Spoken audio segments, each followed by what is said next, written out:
Okay. Wow, thank you. Thank you so much for that introduction, Suming. It's been an honor to be working with you for now over 10 years. Crazy. Um, and thank you all for having me and accommodating my North American time zone.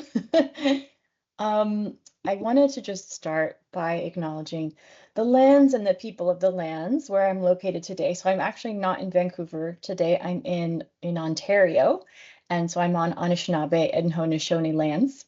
But wherever you find yourself, I invite us to consider our responsibilities to both the lands themselves and the peoples of those lands, in many cases who have been violently removed, as in the case of Canada.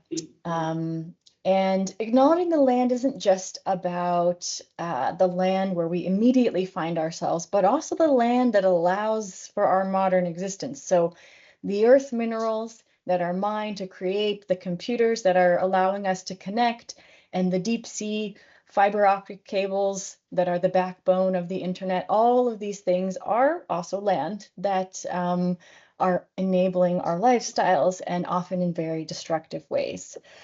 You may be aware that land acknowledgements in my context are kind of contentious. There's ongoing conversations about their role in decolonizing higher education. Many Indigenous scholars point out that they're both really important and also really imperfect because they often become tokenistic. And they don't necessarily lead to a deeper reckoning with the colonial legacies of higher education. But at the same time, we're also now seeing sort of pushback on land acknowledgements, not just from critics that say they don't go far enough, but from critics on the other side who say they go too far. So my own institution is being sued by some faculty and students who claim that land acknowledgements are political activity that have adverse impacts on academic freedom. And one of my alma maters, Ohio State University, recently created a policy that said you can't even make land acknowledgements unless it's directly relevant to the course matter. So of course, we could get around that by saying that colonialism is relevant to every subject matter in the university. But I think what I want to highlight is that this is actually an entry point to a deeper conversation about where we find ourselves educationally today. So we have long known that institutional equity, diversity, and inclusion efforts are really strategic compromises on the part of the institution for demands that are made for deeper forms of systemic change. And we can say something really similar about many institutional sustainability efforts, that people ask for certain things and the institution compromises and says, well, we'll give you part of what you ask for. And I spent a lot of my academic career pointing to the limitations of both sustainability and equity efforts on university campuses. Um, Now, what's interesting is that we're entering into an era in which even these symbolic performances of institutional benevolence are being abandoned, not in every context, but certainly in the context, for instance, of the United States, where I was born and where I do a lot of my studies. So in this context, we're told, we need to speak truth to power, we need to advocate for change, but we have to be real about this as well. I think we're in a moment where power doesn't really care what we have to say, like they're not moved by it, but they're also definitely tracking us when we say it, and we see the impacts on faculty when they are reprimanded or even fired um, for critiquing their institution or wider political context. And I'm not sure that all of our analyses and strategies have caught up with this shift.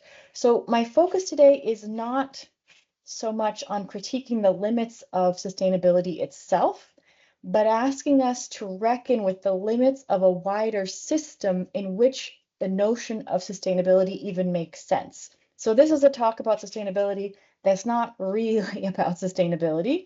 It's more of an inquiry into what might emerge if we were to actually compost the habits of knowing, being, and relating that have brought us to this point of deep unsustainability, where we're not only hurting other people and the planet, but actually compromising the possibility of our own survival as a species And we have increasing limits about what we can even say about that in public contexts.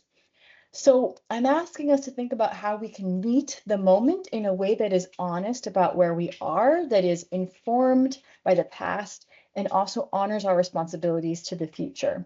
So some things that I might share may be familiar, some things you're not going to agree with, others are going to surprise you or maybe annoy you. But if it helps, I'm definitely not saying that my reading of this moment is universal. And I don't pretend to have any answers, but I think that we should still be asking the questions. And I'm anxious about sharing my thoughts about this moment. And that's not just because I, fear what might happen when I cross the border back into my country of birth, but also because even in a lot of critical scholarly communities, there's often an expectation or a demand that we're going to have some hopefully defiant alternative or some righteous critique. And I really feel like I'm not offering those things. What I want to offer us is an invitation to actually ask the questions we're afraid to ask, partly because we might not know the answers. So as I present, I invite you to see what comes up for you when we talk about the moment that we find ourselves in and how we got here, and to accept that you might feel resonance, you might feel resistance, or both, and everything in between, and to see what that might be showing you about where you're at with this moment, and how we might think through how we respond to this moment collectively. So I have been told more than once that even naming the possibility that our existing system and institutions may not survive in their current form is irresponsible, especially when it comes to young people. There's a sense that if we talk about our systems not lasting, then we're really endorsing it or even bringing it into being. But I think one other way of thinking about it is that there's something being asked of us in this moment. And if we don't acknowledge the enormity of the shifts that we're living through, we're actually abdicating our responsibility to future generations because they see the changes. They see that the promises that were made to them are not necessarily going to be possible, and that the institutions and ideas that they were asked to believe in are not equipped to address the enormity of what they're going to face. So many of my students describe feeling actually betrayed and disillusioned by the education that they've received. And some flat out tell me that they feel like their futures have been stolen by generations before them. So I think if we as educators want to be able to support and accompany these students in holding these difficult questions about the current moment without rushing to solutions or falling into despair, then we're going to have to learn how to do that ourselves. So I think we have a choice. We can continue teaching for the continuity of a harmful system that part of us already knows can't stay as it is, or we can deepen our capacity to grapple with complexity, complicity, and grief so that we can confront this moment and invite our students to do the same. So I'm going to proceed, but I have to let you know that interspersed with my more academic approach are little scenes to bring us into a different space than just the usual scholarly mode. So I'm going to start with scene 1. Vanessa Andreotti tells the story of the pedestal that humans built for ourselves, premised precariously on the modern fantasy that we humans are separate from and superior to the rest of nature. Those of us who occupy this pedestal believe that, because of our supposed exceptionalism, we deserve and have earned the abundance we enjoy. But this pedestal was always built on stolen resources and borrowed time. And as the pedestal begins to crack, many are scrambling to preserve it. And while we may be able to cling to it for a little bit longer, at great continued cost to other people on the planet, ultimately we can't outrun the Earth's biophysical limits, regardless of what sustainable development discourse promises us. We will have no choice but to rejoin the web of life that we have long distanced ourselves from. We are entering the era of the great humbling of humanity. Okay, so we're living through what some people, including me at times, have called a polycrisis. So the convergence of lots of overlapping interconnected crises, political, economic, ecological, psychological. Some other people call it a meta crisis or a permacrisis. And I've used this language myself, but I'm having doubts about whether I want to keep doing that because the language of crisis kind of turns this moment into an action movie. Like we've got to be the ones to reroute the train before it crashes. If we pull it in time, we can go back to what it was. But as my colleague Kasia Henneke points out, this framing obscures how the roots of current systemic crises emerge from within our system itself. So for those of us who have benefited from this modern colonial system, this moment does feel like a significant rupture. But as folks like Kyle White remind us, Indigenous people and other systemically marginalized communities have already been experiencing what many privileged communities in the global north now fear in relation to climate change. So ecosystem collapse, species loss, cultural disintegration. And in this sense, the crisis is not new. It's just coming home to where it started. So what looks like a polycrisis may be better understood as a polyculmination, the deferred consequences of 5 centuries of colonialism in its social and its ecological impacts. And this reframing invites us to consider some difficult truths. One, in order for us to enjoy the good life over here, many crises have been created over there.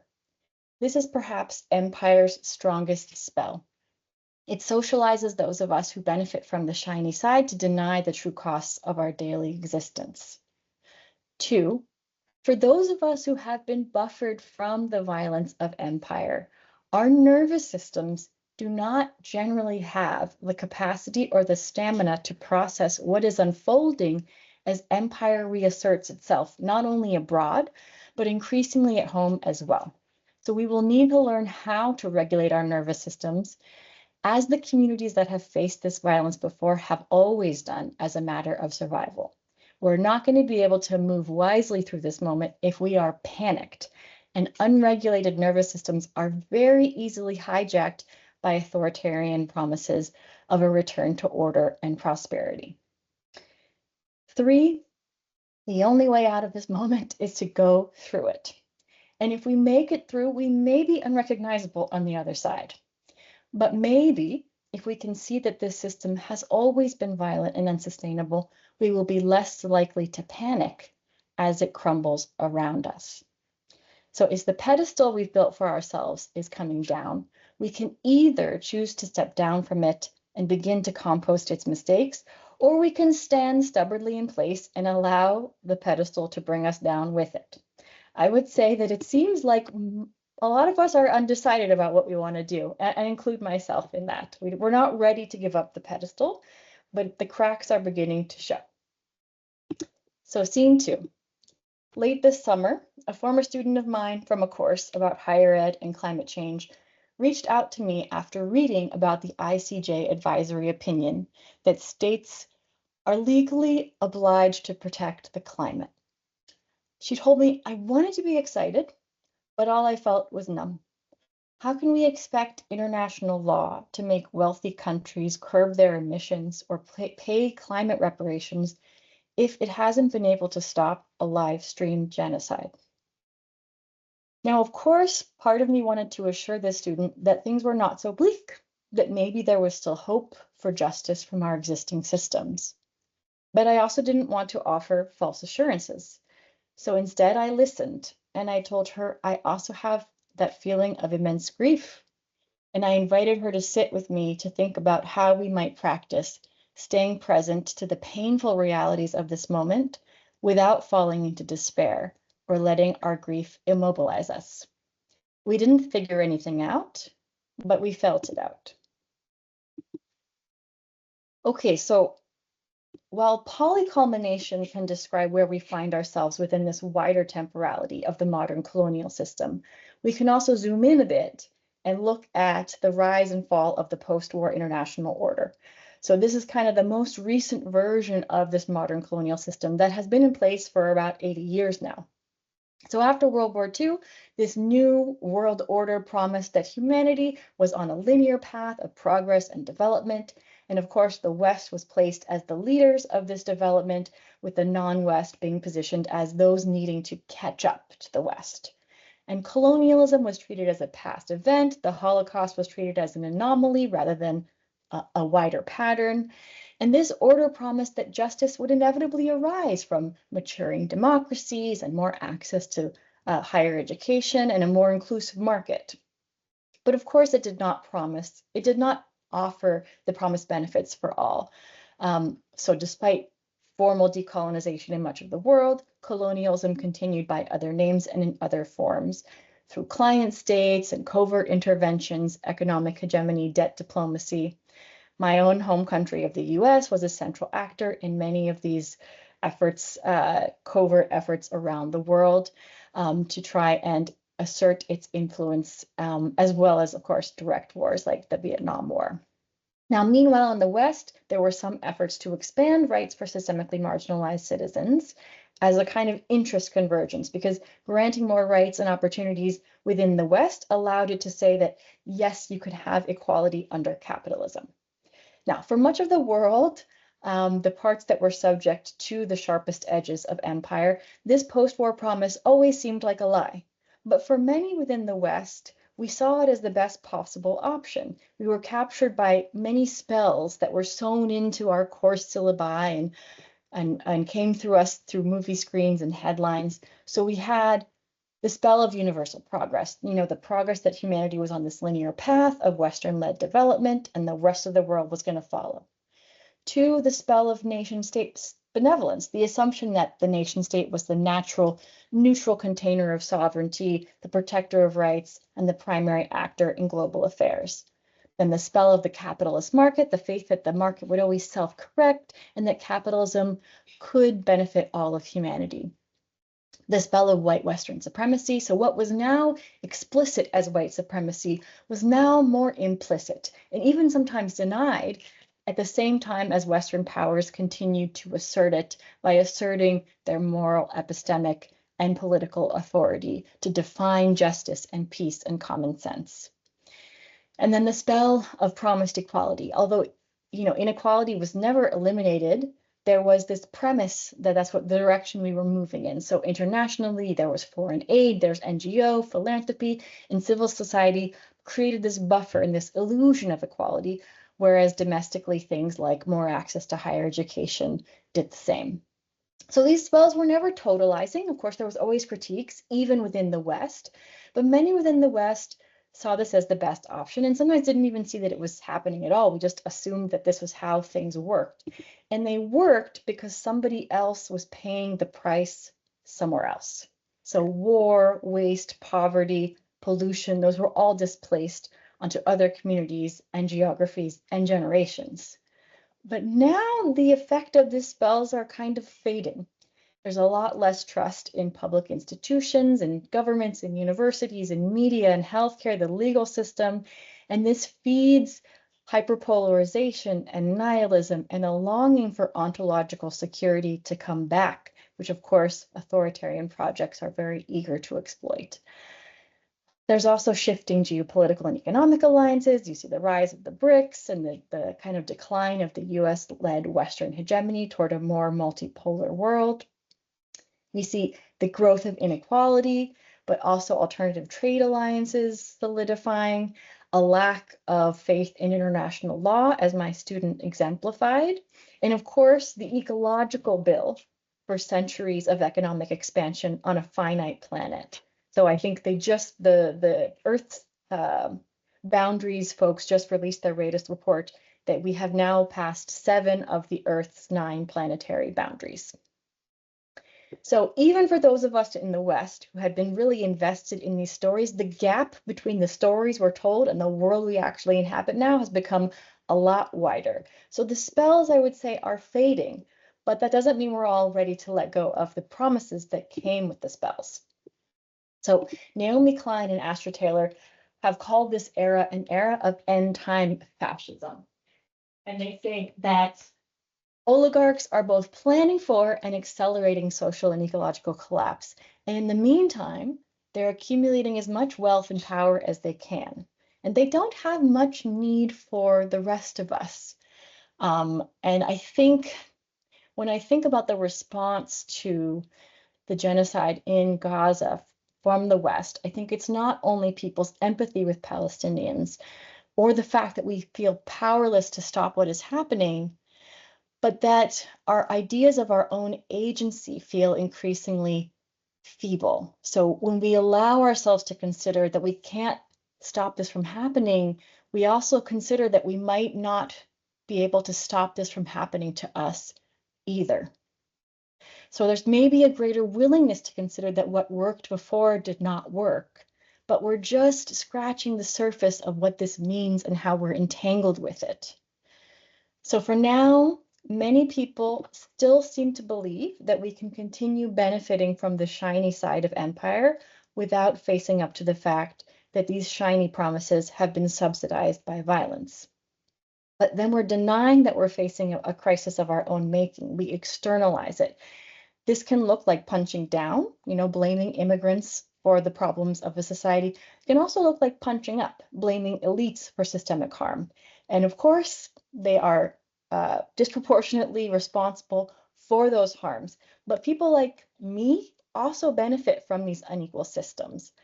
And this is much harder for us to face. But if we started to think that the challenges we face are not just the responsibility of the bad guys over there, but also of the system that we are invested in ourselves, then maybe something else can become visible and a different way of approaching this moment becomes possible. So not only has empire stopped pretending to be benevolent, but what if we stop assuming our own benevolence as well? And this is something we've been taught to avoid, right? It's really uncomfortable to look at our own complicity in the problems that we face. But if we don't do that, I worry about that we're just going to keep repeating the same patterns that brought us here in the first place. So scene 3, it's 2050, you're retired, but you've been called before a group of university students who have some questions for you. Professor, reflecting back on 2025, when you saw that climate change and geopolitical destabilization were in full force, how did you use your position to support the future well-being of our generation? How has our world in 2050 been shaped by your choices, including your silences? Is there anything you wish you'd done differently? If you'd redesigned your courses or research priorities with us in mind, what might have shifted? Okay, so where do we go from here? As I promised at the beginning, I'm not going to offer any solutions, but I want us to think a little bit about how we might approach this moment with more honesty and humility, and to cultivate the capacities and staminas to actually meet the moment. So I'm going to offer 3 things in my last segment. One is 5 basic theses about our current moment, some things that we might kind of suspect but are not ready to say out loud, but I'll say them out loud. 2, a compass for navigating this moment, and then an example of how we might approach intergenerational responsibility in this moment. Okay, so 5 theses about the current moment, or things we already suspect might be too afraid to say out loud, even to ourselves, so I will name them for us. Please don't hate me. Number 1, the turbulence is already here and it's not just temporary.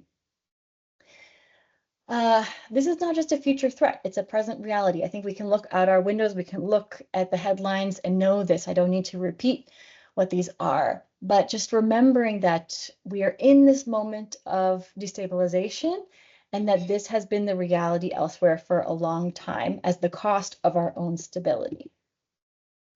2, we are complicit in the things we condemn. And as much as we might want to disidentify with empire, the food we eat, the clothes we wear, the planes we board, the car we drive, the computers we work with, all of this is wrapped up in exploitation and extraction and expropriation. And the point isn't to stop punching up or down and punch ourselves, but it's to open our palms and see how we got here and figure out a way to do that without feeding the polarization that is so strong in many of our contexts. So let's not forget to ask, in what ways am I reproducing the things I critique? And how might this recognition change the way that we approach this problem? 3, hope and despair can both be traps. They're both really tempting in this moment, right? Naive forms of hope can placate us with promises that we're going to restore what was, or that we're going to have this amazing revolution to something new, depending on where we are politically. And then despair can also immobilize us. So both responses may be more aligned with, appeasing our feelings than actually facing where we are. And if we're going to have hope, then it might need to be a kind of hope that we find on the far side of despair, once we've mourned the things we can no longer save. 4, we may not be the heroes of the story. So most of our modern stories and institutions presume that humans are the protagonists of history. So recall the pedestal of human exceptionalism, right? But this is arguably part of what got us into this mess in the first place. Now, mainstream stories would offer this role of the hero to the white, Western educated man. Leftist stories might flip the script and place racialized and working class people in the position of the avant-garde. But in both cases, we're centering the agency of humans and creating not only a hierarchy within humanity, but with nature as well. So how could we reimagine our roles and responsibilities with more humility, shifting the narrative that we're going to be the ones to save the world towards seeing ourselves as one small, indispensable but insufficient part of a wider interspecies response to the moment that we find ourselves in? 5, our best bet might be to get to composting. So almost all the problem-solving strategies and solutions we currently have for addressing unsustainability and other systemic issues were generally developed within the same system that is causing that unsustainability. So I'm not saying that we need to give up all forms of the solutions we have or modes of organizing, but we might want to look at how those strategies might be reproducing the things that we say we want to change. And the reality is we're learning as we go. And it might be that only after we learn from the mistakes of this current system can we truly imagine something else. Okay, scene 4. The rivers remember to mourn everything we forgot. They hold vigil and wait patiently while beings pass from this world to the next, while systems come and go. They're not in a rush. They laugh at our human impatience and shake their heads at our arrogance, at the fantasy that we could pollute them without polluting ourselves. They know that our waters were once their waters and will be again. Okay, so as we confront this moment of deep social and ecological destabilization, again, we have a few options as educators. We can deny that it's happening at all. We can encourage students to treat it as a problem to solve or a crisis to address using the tools we already have. Or we can support them to develop the emotional, relational, and cognitive capacities to navigate this moment with discernment, responsibility, and care. An education that aligns with the last one is really not easy to discern what that is, right? Because it's not the kind of education that we had and probably not the kind of education we're used to delivering. So we as educators will also need to expand our capacity to stay with these difficulties.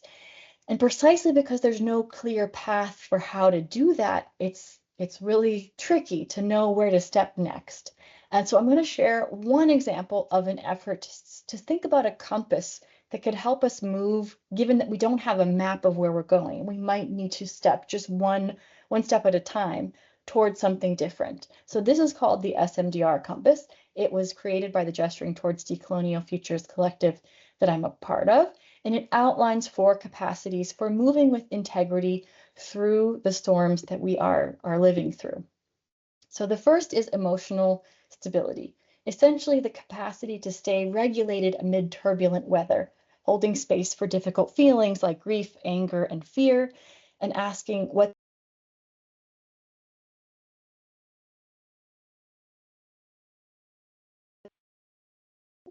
I think I muted myself, sorry, without repressing or allowing those emotions to take over.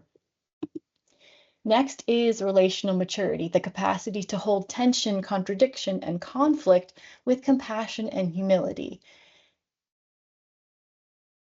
intellectual discernment, the capacity to think from multiple perspectives and to question the universalism of our inherited categories and common sense, and to rethink whose knowledge and experiences count, but also to consider that maybe knowledge alone isn't enough to get us out of this mess. And then intergenerational and interspecies responsibility, the capacity to ask how the choices we make will affect future generations of humans and other than human beings. And I want to close by offering an example of this intergenerational and interspecies responsibility. So this is called the Pledge of Generations. And I can share the link because the link at the bottom, lastwarning.org, doesn't work anymore, but it was initially created as part of a campaign in collaboration with the Hunikui people in the Amazon, a campaign against changes to the Brazilian constitution. But it became this sort of invitation to generational responsibilities, looking back and forward. So, for instance, in this pledge, there's a commitment to learn from the mistakes of previous generations, as well as from the mistakes of our own generations, and to serve as a bridge between generations that came before us and that came after us. It also invites us to work within our own generational cohort to uphold our responsibilities to younger generations and accept that younger generations are likely going to challenge us in the same way that we challenge the generations that came before us. It also encourages people to show up for younger generations when they need us without expecting them to celebrate our legacy or agree with us. The pledge also invites a commitment to uphold the rights of Indigenous peoples and the rights of nature as well. So this is an example of a kind of compass that can guide our approach to intergenerational responsibility and say, as much as we want to honor older generations, we also have a responsibility to younger generations to interrupt the harmful habits of being that got us here in the first place. Now, what these pledges might look like in your own context will depend on you and your context, but they are just an example of a kind of invitation that can bring us to approach this moment with that sense of responsibility to current and coming generations, not just of human species, but other species as well. The last thing I will share before I take your questions is just an invitation to join another event next week. This is an event celebrating a special issue that is focused on Indigenous and decolonial approaches to climate education. Because this is Sustainability Week, I wanted to put a plug in here for that. You can use the QR code to register for the Zoom link, although probably it's not a good time given the North American time zone. So that's all I have to share today. I welcome your questions. Thank you.